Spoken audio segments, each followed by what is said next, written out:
आज राकेश गुप्ता जी हमारे साथ में हैं, जो कि जाने माने एस्ट्रोलॉजर हैं, वास्तु एक्सपर्ट हैं। उन्होंने अपनी नॉलेज से हज़ारों लोगों की ज़िंदगियां जो हैं वो चेंज की हैं। और आज हम उनसे जानेंगे ज़्यादा शनि की महादशा के बारे में, राहु और केतु के बारे में, आपकी नॉलेज बढ़ाएंगे और आपको डिटेल में जानकारी देंगे। Welcome to my show Chetna Bhatnagar show sir. Thank you. कैसे हैं आप? मेरा सबसे पहला सवाल ये है और दर्शकों का भी है कि एस्ट्रोलॉजी क्या है और वो लाइफ में क्यों ज़रूरी है। देखिए, हमारे जो पुराने ग्रंथ हैं, जैसे ऋषि मुनि पराशर थे, ऋषि मुनि गर्ग थे, इन्होंने भी भगवान तक की कुंडलियाँ बनाई थी। हमें पता चल जाता है, ग्रह दशा से पता चल जाता है कि आगे क्या होने वाला है या अब क्या हो रहा है। जैसे कई सवाल उठाते हैं कि भगवान राम थे, उनकी ग्रह दशा कुंडली कैसे अच्छी नहीं बनाई, उनको 14 साल का वनवास मिला था। लेकिन उनको मैं कहना चाहूँगा कि उनकी कुंडली में ऐसा योग था, पत्नी वियोग था, तभी ऐसा हुआ ना। ठीक है कि हम भगवान मानते हैं कि उन्होंने लोगों को दिखाने के लिए किया या कैसे भी किया, लेकिन उनकी कुंडली में था पत्नी वियोग का। इसलिए तो ज्योतिष के माध्यम से आजकल हम अपने पॉलिटिकल पार्टी को ले लें, वो जीतने से पहले, इलेक्शन लड़ने से पहले जाते हैं ज्योतिषियों के पास, हमारा योग है या नहीं योग है। इसलिए मेरे पॉइंट ऑफ व्यू से ये ज़रूरी है ज्योतिष, और उसको सरकार ने भी माना है कि ये कि साइंस है और उसके ऊपर रिसर्च काफ़ी होती है। मैं साइंस के अगेंस्ट नहीं हूँ, लेकिन साइंस वाले बड़ी रिसर्च करने के बाद बताते हैं ज्वार भाटा आएगा या ऐसे होगा। हमारे तो ग्रंथों में लिखा हुआ है कि इतनी तारीख को ये ग्रहण लगेगा, इतनी तारीख को ग्रहण लगेगा। तो इसलिए ज्योतिष विद्या तो है एक, अगर उसको कोई लोग नहीं मानते या मानते हैं उसके ऊपर क्रिटिसाइज हो सकता है, लेकिन ज्योतिष विद्या जरूरी है मेरे पॉइंट ऑफ व्यू से। आजकल जो यूट्यूबर्स हैं वो तरह तरह के उपाय हैं जो बताते हैं यूट्यूब पर, और उनके वीडियोस जो हैं वो लोगों तक पहुंचते हैं। तो कई सारे ऐसे उपाय हैं जो मुझे लगता है कि सही नहीं होते हैं। आप उनके बारे में क्या कहना चाहेंगे कि आपको लगता है कि ये जो नॉलेज है उनकी कहीं ना कहीं आधी अधूरी होती है या ज़्यादा जानकारी नहीं होती उन यूट्यूबर्स को? क्या आपको कभी लगा उन्हें देखते हुए ऐसा? देखो, ये पॉइंट आपने बहुत अच्छा पकड़ा है।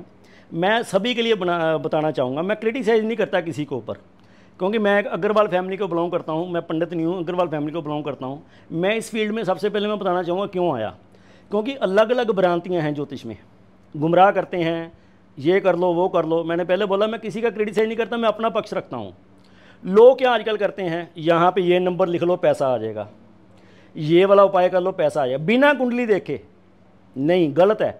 अगर ऐसा कुछ है, जो हम लेबर लोग हैं, ईंटों के भट्टे में काम करते हैं, बिल्डिंगें बनाते हैं, सब कुछ करते हैं, वो ऐसे नंबर लिखने शुरू कर दें, उनके पास पैसा नहीं आ जाएगा शाम को, तो गलत है। लोगों को गुमराह ना करो। बिना जन्म कुंडली देखे कोई भी उपाय कराओगे उसका फल नहीं मिलेगा। ऐसे लोग अगर करते हैं, उनके नीचे कमेंट देख लिया करिए कि लोग कैसे कैसे कमेंट करते हैं, ठीक है। तो किसी को भी हम ऐसे नहीं उपाय बताएं तो अच्छा है। लोग ज्योतिष में विश्वास तभी बनेगा बिना जन्म कुंडली के। छोटी सी टिप्स देता हूं मैं। जितनी देर आपका कुंडली का 11वां घर आय भाव और दूसरा घर धन भाव अगर अच्छा नहीं है, आप जितने मर्जी हाथों में कोई नंबर लिख लें, जितने मर्जी बिना कुंडली देखे उपाय कर लें, पैसा नहीं आएगा।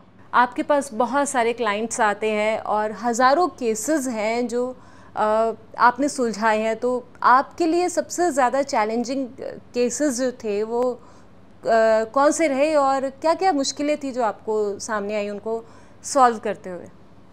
ये भी सवाल मेरे को बहुत अच्छा हुआ, मेरे रोंगटे खड़े हो गए ये सवाल देख सुन के आपके। मैं आपको जैसे पहले बताया कि मैं अग्रवाल फैमिली को बिलोंग करता हूँ, बेसिकली ब्राह्मण नहीं हूँ। लोग ज्योतिष को करने वाले को पंडित बोलते हैं, ठीक है कि पंडित को हम, एक विद्वान बंदे को हम पंडित बोलते हैं। मेरा थोड़ा सा लहजा पंजाबी है, ज़रा आप समझ लेना, मैं पंजाब से बिलोंग करता हूँ। चैलेंजिंग मेरे सबसे पहले मैं बताता हूँ आपको कि मैं 82 में था, 82 में मैं 10th कर रहा था, तो मैं न्यूमरोलॉजी में मैं थोड़ा सा हाथ आजमाना शुरू किया, लेकिन छोटा था इसलिए नहीं हुआ। मेरे को शौक़ शुरू से ही है। उसके बाद मैंने जोड़ घटा करनी शुरू करी, नहीं मैं कामयाब हो सका न्यूमरोलॉजी में। फिर मैं थोड़ी बहुत ही ज्योतिषी किताबें पढ़ी, मेरा इंटरेस्ट बढ़ गया। शादी के बाद मेरा काम नहीं चल रहा था, मैं किसी पंडित के पास जाना शुरू कर दिया। रोज़ चक्कर लगाने, महीने में 3-4 चक्कर लगाने, मेरा काम नहीं सेट हुआ। मैंने अपने दिमाग में बिठा लिया कि मैंने ये ज्योतिष विद्या सीख के लोगों तक पहुँचानी है ताकि लोग गुमराह ना हो। आज मैं लगभग 2000 स्टूडेंट को सिखा चुका हूँ, उसमें से कई मेरे अच्छे स्टूडेंट हैं, प्रोफेशनल भी बन गए। अब बात आई चैलेंजिंग की। 2016 की बात है, मेरे पास एक लड़की आई, उसकी पीएचडी नहीं हो रही थी। उन्होंने किसी के माध्यम से मुझे संपर्क किया कि सर मैंने बहुत जगह कुंडली लगाई है, सभी ने बोल दिया कि आपकी पीएचडी नहीं होगी, मतलब अपर स्टडी नहीं होगी। ग्रेजुएशन करी थी उन्होंने। मैंने कुंडली देख के बोल दिया कि मैं गारंटी लेता हूँ आपकी पीएचडी हो जाएगी। मुझे कुछ ऐसा दिखा, वैसे ज्योतिष वाले गारंटी नहीं लेते, लेकिन मुझे कुछ दिखा तो मैंने उसको बोल दिया। आज की डेट में वो पीएचडी भी कर चुकी है, आज की डेट में वो अच्छी लेक्चरर भी है और उस कॉलेज की डायरेक्टर भी है। ये एक चैलेंज था मेरे लिए, क्योंकि मैंने वादा किया था आपकी पीएचडी होगी। दूसरा केस, अभी अभी मैं जो भी बोलूँगा, मेरे फेसबुक ग्रुप का नाम है पाल मिस्ट्री एंड कुंडली। फेसबुक में पाल मिस्ट्री एंड कुंडली है, और राकेश गुप्ता एस्ट्रोलॉजी के नाम से मेरा पेज भी है। कुंडली में मेरे 23-24 हज़ार फॉलोअर्स हैं। ठीक है, आप जो भी मैं कैमरे पे बोलूँगा आप बेशक वहाँ पे चेक कर सकते हो, मैं अपने मन से कुछ नहीं बोला, वहाँ पे सब कुछ लिखा हुआ है। और कौन लिखता है? जिनके साथ काम होते हैं, मैं नहीं लिखता, वो लोग खुद लिखते हैं कि मेरा ये काम हो गया। अभी रिसेंटली की बात है, मैं अप्रैल में गाज़ियाबाद आया था। गाज़ियाबाद जिनके घर आया वो मेरे बड़े काफ़ी देर से मुझे फॉलो कर रहे थे। उनको गले का कैंसर था। उन्होंने बोला कि राकेश जी आप आओ, मेरे को बहुत ज़्यादा प्रॉब्लम है। उन्होंने मुझे व्हाट्सएप पे मैसेज किया, उन्होंने फ़ोन नहीं किया क्योंकि उनसे बोला नहीं जाता था। मुझे नहीं पता था उनको क्या प्रॉब्लम है। उन्होंने मुझे बुलाया, मैं चला गया। ये अभी रिसेंटली अप्रैल की बात है। मैं एंटर होते ही बोल दिया कि आपके घर में कैंसर पेशेंट होना चाहिए। उनका बेटा वहाँ पे था। उन्होंने बोला सर सही बात है, मेरी मदर को कैंसर है गले का, इसलिए आपको बुलाया। मुझे उन्होंने पहले नहीं बोला था, उन्होंने ये बोला था आप हमारे घर आएँ, विज़िट करें, तो हमारे घर में ये प्रॉब्लम है। मैंने चैलेंज के तौर पे लिया। ऐसा केस मेरा पहला केस था कैंसर का। वैसे तो कई चैलेंजिंग आए, कैंसर का पहला केस था। मैंने चैलेंजिंग के रूप में लिया। मैंने बोल दिया कि आप घबराओ मत, आपकी आवाज़ आ जाएगी। एक और बात एडिशन कर रहा हूँ, गले में कैंसर था लेकिन उनकी आवाज़ भी चली गई थी। मैंने उपाय भी करवाए, वास्तु के हिसाब से चीज़ें भी ठीक कराई। उन्होंने चीज़ें ठीक कर ली। नहीं तो अक्सर क्या होता है, मैं वास्तु विजिट करने जाता हूँ, लोग चीज़ ठीक नहीं करते, तो फिर जल्दी असर नहीं होता। क्योंकि उनको प्रॉब्लम थी, उनको मुझे पे विश्वास था, उन्होंने कर लिया। साथ ही एक बार और एडिशन में करना चाहता हूँ, जब भी मुझे कोई चैलेंज आता है मैं सबसे पहले बजरंगबली के आगे हाथ जोड़ता हूँ कि बजरंगबली मेरी इज्जत रख लेना। मैं नहीं कुछ करने वाला, करने वाले मेरे बजरंगबली हैं। मैंने कभी नहीं कहा मैंने किया। हमेशा ही जब भी मेरे सामने चैलेंजिंग आए, मेरे भगवान ने मुझे उसमें पार लगाया। आज ये भी चीज़ मेरे फेसबुक ग्रुप में है, पाल मिस्ट्री एंड कुंडली में। उस लेडीज़ ने खुद कहा कि राकेश जी आपके किए गए उपायों से मेरी आवाज़ वापस आ गई। ये 10 दिन पुरानी बात है। इससे खुशी की और बात क्या हो सकती है?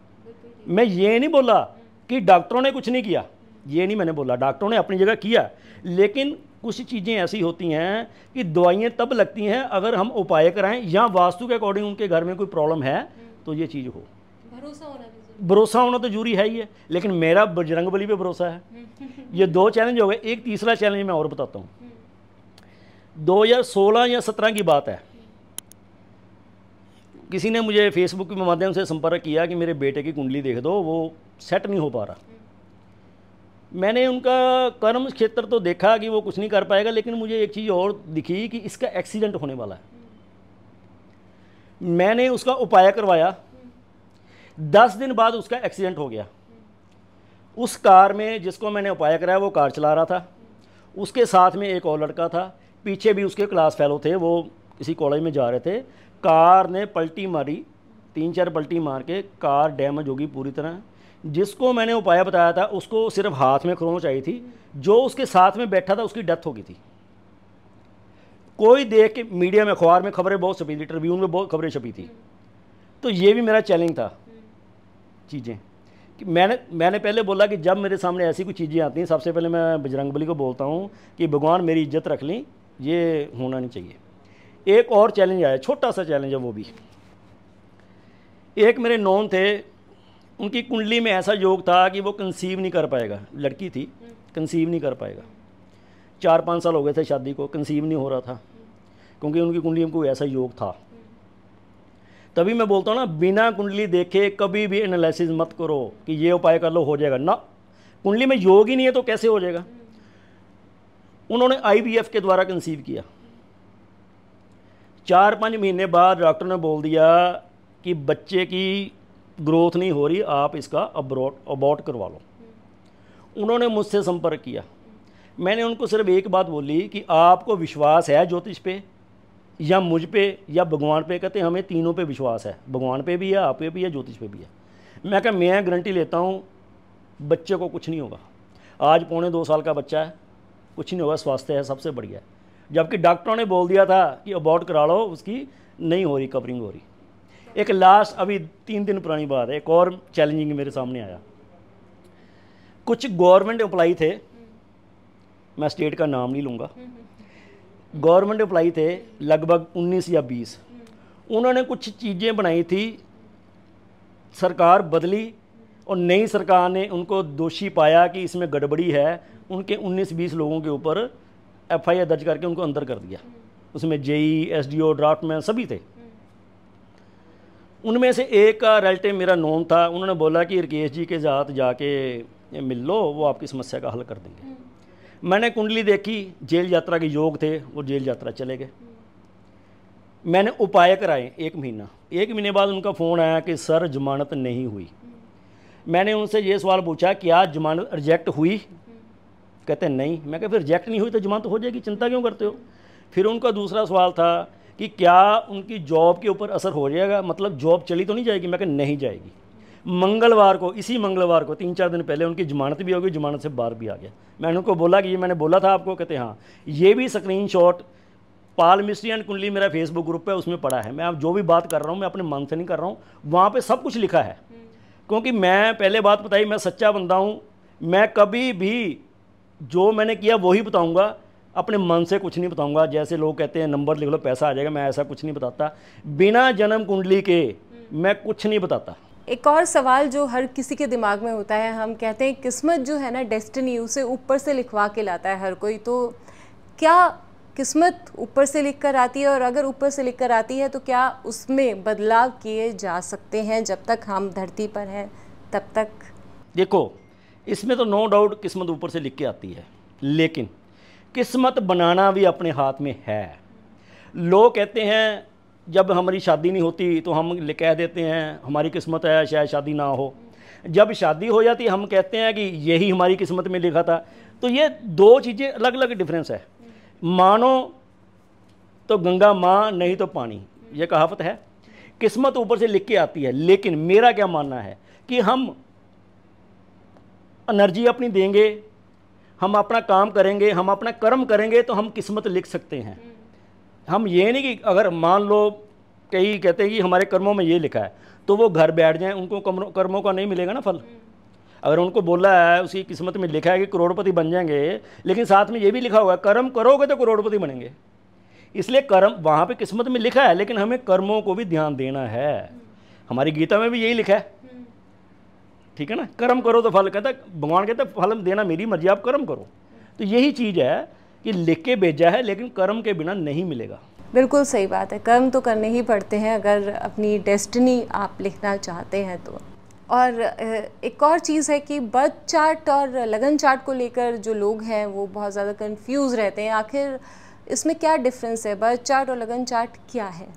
देखो, बर्थ चार्ट क्या होता है? बर्थ चार्ट उसको पता है, पहली बात तो हम डेट ऑफ बर्थ, टाइम और प्लेस के बिना हम बर्थ चार्ट नहीं बना सकते, ठीक है। लगन चार्ट क्या होता है? डेट ऑफ बर्थ टाइम के बाद लगन चार्ट ही बनता है, उसको हम कुंडली बोलते हैं। उसके बाद चंद्र लगन होता है, उसके बाद नवांश होता है, अलग अलग चीज़ें होती हैं। लेकिन काफ़ी हद तक सिर्फ लगन चार्ट ही से देख के हम काफ़ी हद तक बता सकते हैं। और आजकल सबसे ज़्यादा जो डर है ना, लोगों को लगता है राहु से, केतु से। तो क्या इनसे डरना चाहिए? और डर ना लगे उसके लिए जो है वो क्या कुछ किया जा सकता है? देखो, ये भी बहुत सवाल अच्छा है। मेरे को लगता है आपने ना चुन चुन के सवाल लिखे हैं और चैलेंजिंग सवाल हैं। राहु केतु क्या है? पहले तो ये लोगों को मैं भ्रम से निकालना चाहता हूँ। आपको पता है जब समुद्र मंथन हुआ था तो राहु और केतु 2 राक्षस है, वो देवताओं की लाइन में आ गए थे। अमृत उन्होंने थोड़ा थोड़ा लिया, तो एक तरह से वो देवता के छाया ग्रह बन गए देवताओं के। उनका अपना कोई रसूख नहीं है। जैसे हमारे सूर्य देवता हैं, सूरज चमकते हैं, चंद्रमा चमकते हैं, ठीक है ना, ऐसे राहु केतु जो हैं वो छाया ग्रह हैं, क्योंकि वो भगवान की लाइन में आ गए थे। उनको सूर्य देवता ने देख लिया था, उन्होंने शिकायत की विष्णु जी ने, और उन्होंने अपने चक्कर से उनका सिर काट दिया। सिर जो है वो राहु है, जो बाकी का धड़ है वो केतु है। ठीक, आपने देखा होगा राहु हमेशा जब भी खराब होगा सूर्य को खराब करेगा, क्योंकि सूर्य ने शिकायत लगाई थी। तो राहु और सूर्य की युति कहीं भी हो ना भी हो, अगर मान लो लगन में राहु है, उसके पिता से नहीं बनेगी, पिता का सुख नहीं मिलता। ठीक है, क्योंकि लगन हमारा जो है वो सूर्य से संबंधित है। तो राहु केतु से डरने की जरूरत नहीं है, राहु हमें बहुत ज़्यादा देता भी है। आप किसी भी अच्छे राजनीति की कुंडली उठा के देख लें, उनका राहु बहुत बढ़िया होगा। कोई एग्जाम्पल राहु 10 वाला नोट कर लीजिएगा, राहु 10 वाला बहुत ही अच्छा राजनेता साबित होगा। कोई भी देख लीजिए, राहु देता बहुत कुछ है। अब केतु से डरना क्यों? केतु तो अध्यात्म का कारक है, केतु के बिना तो हम कोई कार्य कर नहीं सकते। जिनका केतु लग्न में है, 9वें घर में है, 12वें घर में, अध्यात्म की हो जाता है। कई तो जिनका केतु बहुत ज़्यादा एक्टिव है वो तो अध्यात्म गुरु तक बन गए। उनके मुंह से देखना कितने अच्छे अच्छे प्रवचन सुनने को मिलते हैं। डरने की जरूरत नहीं है। इसके साथ एडिशन में एक और चीज़ करता हूँ, राहु केतु के मध्य सारे ग्रह आ जाएं तो काल सर्प योग गिना गया है। लोग काल सर्प योग के नाम से भी लोगों को गुमराह करते हैं कि काल सर्प योग है, आपके ये हो जाएगा वो हो जाएगा। आपको पता है बड़े बड़े लोगों की कुंडली में भी काल सर्प योग है, शायद सचिन तेंदुलकर की कुंडली में भी है, मेरी खुद की कुंडली में भी है। मैं खुद ज्योतिष का काम करता हूँ, लेकिन मैं झूठ के ऊपर नहीं जाता, मैं सच्चाई के ऊपर जाता हूँ कि लोगों को गुमराह करना मेरा काम नहीं है, उनको सच बोलना है। मैं पहले ही बोला कि मैं अग्रवाल फैमिली को बिलोंग करता हूँ, ब्राह्मण नहीं हूँ। तो मैंने लोगों को इसलिए सिखाया ताकि अगर आपको किसी ज्योतिष के पास जाना भी पड़े, अगर वो आपको गुमराह करता है तो आपको लग जाए कि नहीं भी तू यहाँ पे गलत बोल रहा है। काल सर्प योग कोई टेंशन वाली बात नहीं है। इसका सिंपल उपाय है, लोग उज्जैन में पूजा करवाते हैं, महाराष्ट्र में पूजा करवाते हैं, सिंपल सा उपाय है। सोमवार से सावन का महीना शुरू हो रहा है, पूरे सावन के महीने घर से नंगे पांव जाओ, चांदी के गिलास में या चांदी के किसी भी बर्तन में जल लेके जाओ, उसके बीच में थोड़ा सा कच्चा दूध हो सके तो गाय का डाल लो। सावन के पूरा महीने आप शिवलिंग पे चढ़ाओ, आपको पूरा साल कोई टेंशन नहीं रहेगी, कोई दिक्कत वाली बात नहीं है। काल सर्प योग कोई टेंशन ना लो, किसी दिक्कत नहीं है। मैं खुद ये उपाय करता हूँ, मेरे काल सर्प योग है, लेकिन मैंने कभी उज्जैन नहीं गया, ना मैं कभी महाराष्ट्र गया हूँ, मैं नहीं गया। मैं ये वाला उपाय जरूर करता हूँ, यह उपाय करो, कोई दिक्कत नहीं होती। बस बहुत ही आसान है, बहुत राहु केतु नहीं, घबराने वाली बात नहीं है। हाँ, एक चीज़ और एडिशन और करता हूँ मैं। राहु क्या है, हमारी एक्सपेक्टेशन है ऊंची ऊंची, राहु ख्वाब दिखाता है, केतु फिक्र देता है। जिस घर में राहु बैठता है उस घर का हमें एक्सपेक्टेशन दिखाएगा कि मैं बहुत बड़ा आदमी बन गया, लगन में दिखाएगा, कहेगा कि मेरे से बड़ा कोई नहीं है। यहाँ केतु बैठता है वहाँ की फिक्र देता है हमें। अगर 7वें घर में बैठ गया तो हमें पत्नी की फिक्र होती है, 11वें घर में बैठ गया हमें पैसे की फिक्र होती है, 5वें घर में बैठ गया हमें औलाद की फिक्र होती है, ठीक है ना। दूसरे घर में बैठ गया क्योंकि दूसरा घर धन भाव है, दूसरे घर में बैठ गया तो हमें पैसे की फिक्र होती है। केतु फिक्र देता है और राहु हमें ऊंचे ख्वाब देता है। सबसे ज़्यादा डर राहु और केतु के बाद जो ग्रह है वो है शनि ग्रह, जिससे लोगों को लगता है शनि की महादशा से लगता है। तो क्या कुछ उपाय हैं जो किए जा सकते हैं शनि की महादशा से बचने के लिए, और क्या डरना वाकई ज़रूरी है जब शनि जो है वो आपकी राशि में आ चुके हो? तो देखो, ये भी एक भ्रांति है। शनि क्या कहता है? शनि को हमने कर्मों का फल देवता कहा गया है। अगर हमारे बुरे फल हुए, नॉन वेज ड्रिंक प्राइसरी का हम रखेंगे तो शनि हमें नहीं छोड़ेगा। शनि ने अपना फल देना है, अगर आप अच्छे हैं तो अच्छा फल। एक मैंने स्पिरिचुअल एक चीज़ है, शिव जी ने बोला था कि शनि मेरा क्या बिगाड़ेगा, ठीक है। जब 60 आती या ढैया आता है लोग डर जाते हैं, तो शनि देवता ने बोला कि महाराज मैं आ रहा हूँ आपके ऊपर, कहता मेरा क्या बिगाड़ेगा। शिव जी ने हाथी का रूप धारण करके जंगलों में चले गए, कांटे लग रहे हैं, कुछ भी लग रहे हैं। शाम को जब उनका टाइम शनि देवता का ख़त्म हुआ तो शिव जी बाहर आ गए अपने रूप में। तो शनि जी को बोले कि क्या तुमने किया? कहना महाराज क्षमा करना, ये जो खून निकला है या जंगलों में भटकने को मजबूर हो गए, ये मेरा ही फल है। बच नहीं पाए। लेकिन ये एक भगवान के कारण ये भगवान ने ये चीज़ पब्लिक को दिखानी थी। अब ये मत समझना कि शिव जी ने क्या कर्म बुरे किए होंगे, वो तो भगवान थे, उन्होंने हमें दिखाने के लिए ये ऐसा किया। शनि मेरी अभी अभी ढाइया निकल के हटा है, कोई प्रॉब्लम नहीं आई। उपाय भी कर लिए जाएँ, लेकिन हम अपना कर्म अच्छे रखें। किसी गरीब का पैसा मत मारो, मजदूर का पैसा मत करो मारो, नॉन वेज ड्रिंक प्राइस से दूर हो, आपको शनि कुछ नहीं कहेगा। लोग नीच उच के लेके जाते हैं, मेरा नीच का शनि है, शनि की महादशा चल रही है, मैंने वैसे ही किसी को दिखा दिया। चलो देखो दर्शकों गुस्सा मत करना, मैंने वैसे ही जर्नल किसी को दिखा दिया ऐसे, क्योंकि मेरे पास कई विद्वान आते हैं तो हम डिस्कस करते रहते हैं। तो मैंने उनसे बोला भाई मेरी शनि की दशा आने वाली है। कहता नीच का शनि है, आपको तो प्रॉब्लम बड़ी आएगी। 2018 से शनि की महादशा चल रही है, 2024 आ गया, बजरंगबली की कृपा से कुछ नहीं हुआ, आपके सामने बैठा हूँ। भ्रांतियाँ बहुत हैं, मैंने आपको बोला भी है कि मैं इसलिए ज्योतिष लाइन में आया कि इन भ्रांतियों को मैंने दूर करना है, कोशिश कर रहा हूँ, आगे जो भगवान को मर्जी।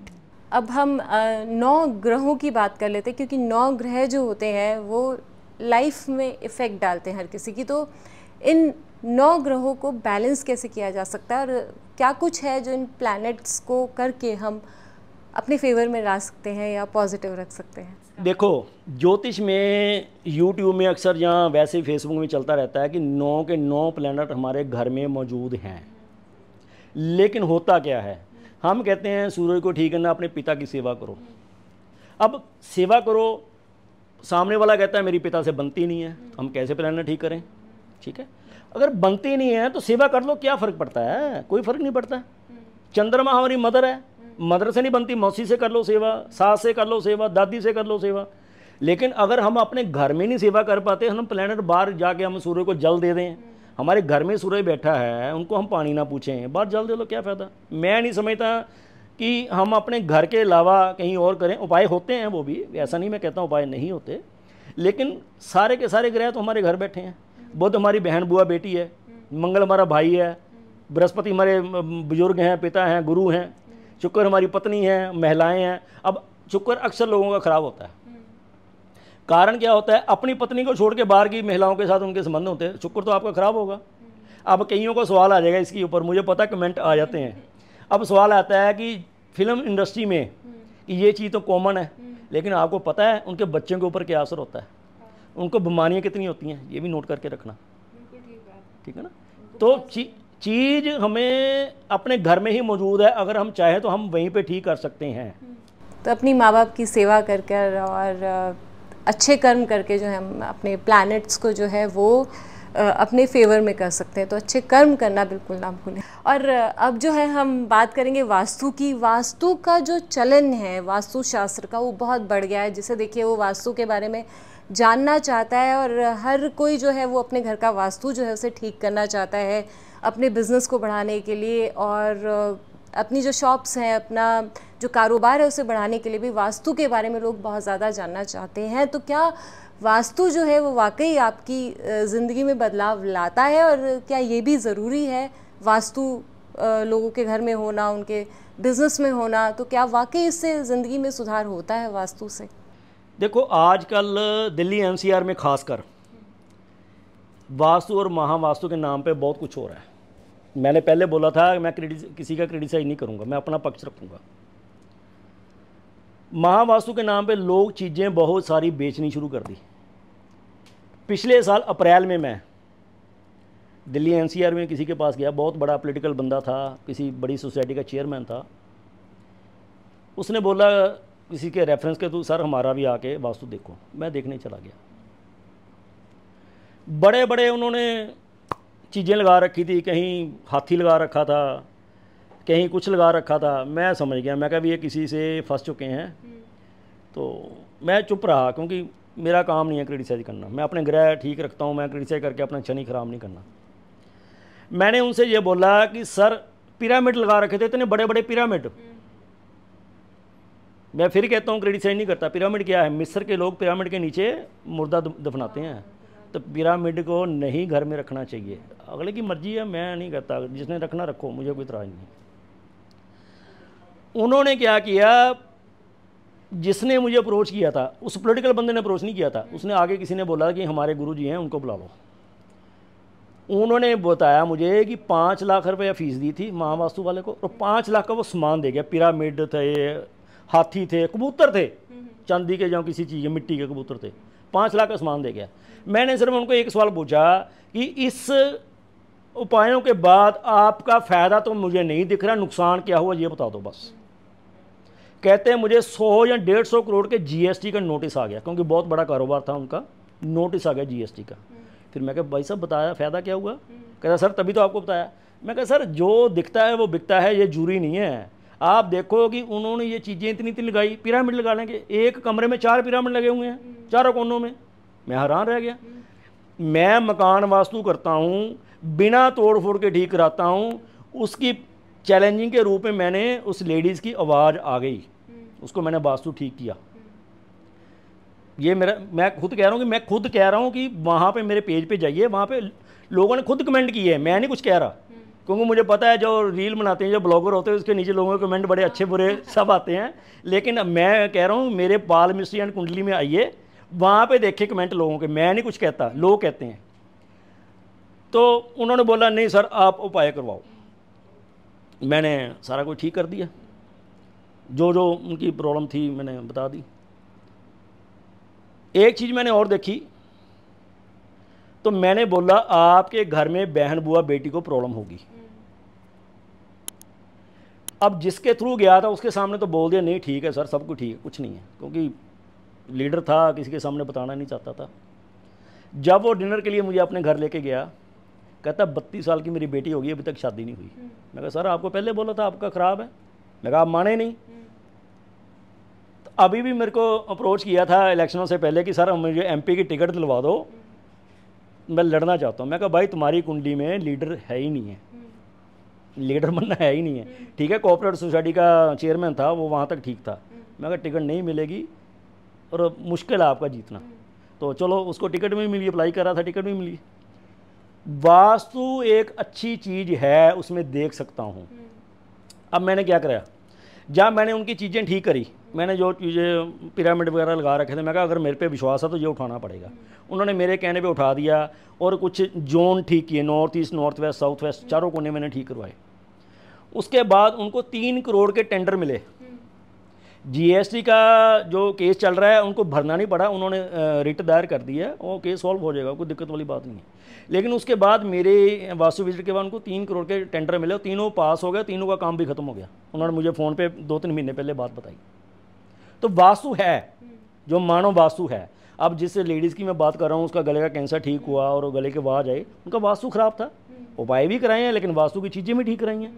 वास्तु ठीक होना बहुत ज़रूरी है। पैसे की कमी क्या होती है, घर का नॉर्थ वेस्ट और घर का नॉर्थ ईस्ट अगर ये बिगड़ा हुआ है, पैसे चाहे लाख आप कमाते होंगे, सेविंग नहीं होएगी, पैसा जुड़ नहीं पाता आपके पास। इसलिए ये चीज़ें हैं, वास्तु है। हमसे बात करने के लिए आपका बहुत बहुत शुक्रिया। और अगर आपके पास कोई पर्सनल सवाल हैं तो आप हमारे कमेंट बॉक्स में कमेंट कर सकते हैं। हम अगले एपिसोड में आपके जितने भी सवाल हैं उनका सॉल्यूशन लेकर आएंगे और आपके जितने भी प्रश्न होंगे उनको एड्रेस करेंगे राकेश गुप्ता जी के साथ में। और राकेश जी हमसे बात करने के लिए आपका बहुत बहुत शुक्रिया। और अगर आपको हमारा ये शो पसंद आया तो हमें लाइक करना, सब्सक्राइब करना और शेयर करना ना भूलें। Thank you so much.